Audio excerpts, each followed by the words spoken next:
So, if you've watched my channel before, you know that I focus on rhythm almost more than anything else. Even when we're talking about a harmonic or melodic concept, we always bring it back to manipulating the rhythm. And that's what I want to talk about today. I want to talk about some ways that I've found in the past that have really, really improved my ability to play in a rhythmically diverse way and really be able to get deep into the rhythmic aspect of this music, which I believe is the most important. You know, we've all heard before, you could play a solo with one note, but if the rhythm is interesting, it's going to sound great. And I 100% believe that statement. So, the thing I want to talk about today is actually internalizing rhythm in your body. Because there's a thing that happens when you feel the rhythm that can't be replicated. So there's a couple of ways that I like to internalize rhythms. And one of them has to do with that instrument behind me, the drum set. I've always had an obsession with playing drums since I was a little kid.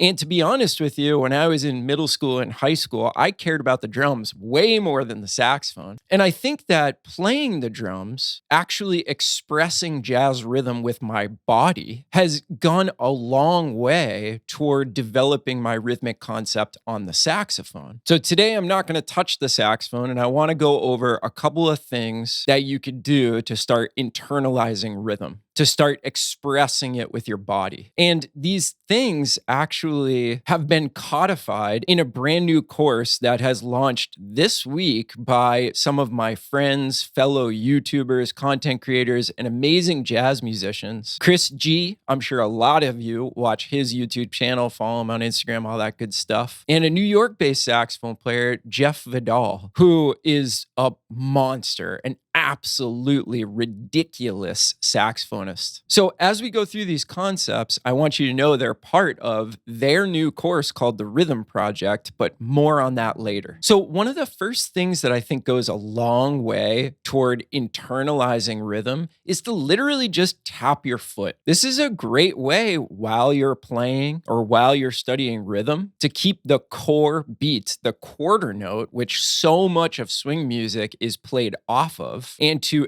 internalize that sense of the quarter note by simply tapping your foot, the easiest way to express that. So sometimes I'll just turn on a metronome and tap my foot in quarter notes.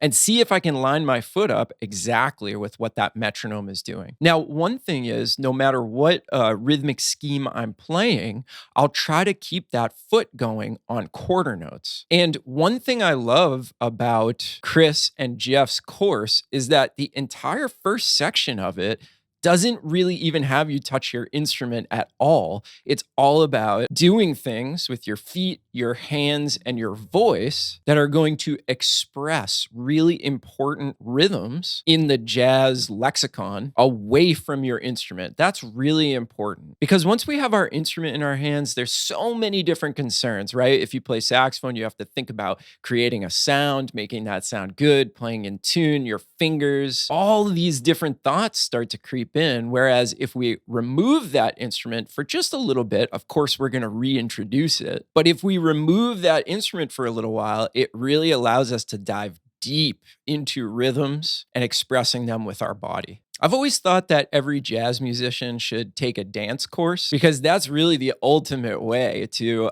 internalize those rhythms and express them with your body. But this stuff that Chris and Jeff are having us do in this course is a really close second, and I think could be really beneficial for a lot of you out there. So imagine just sitting in a chair with a metronome on and doing some things like this.